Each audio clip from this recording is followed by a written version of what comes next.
success for MSPs and CSP practices really hinges on their ability to meet the ongoing kind of changing demands of multi-cloud and hybrid cloud clients.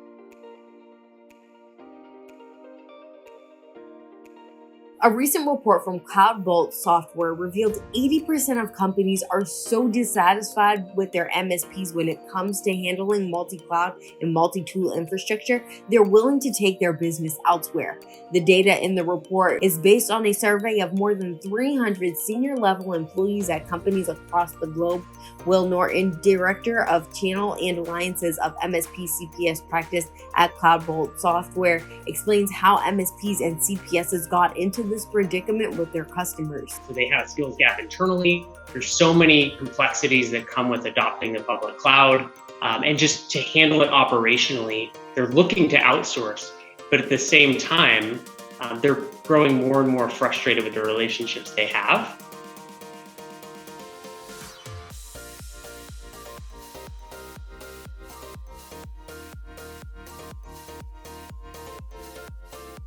Despite the overwhelming frustration with current relationships, majority of survey responders still believe their MSPs can still turn around the experience and help fill the gaps. Service providers that are getting it right now they're focusing on their core business.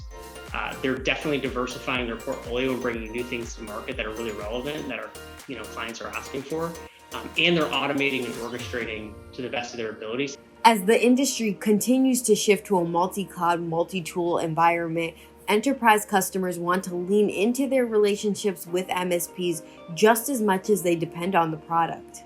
As we move into the cloud, there's just so much nuance, and it's just not that simple. And you kind of need to go in it both from the client need to have their team and their army, as well as the provider kind of need to be solving those challenges together.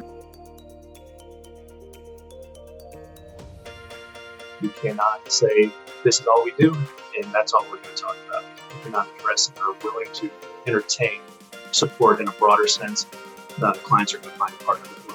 On top of that flexibility, one thing that I talked about with Will was about how important it is to kind of really harvest a strong relationship, partnership with the customers, right? It's not just the support, it's not just the product.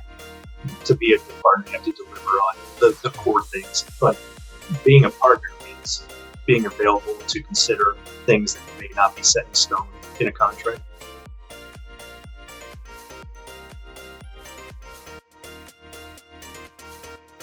The folks that are really plugged into that and listening to their clients and exploring new strategic ways of adopting tools, of creating better tech alliances, rethinking their own business.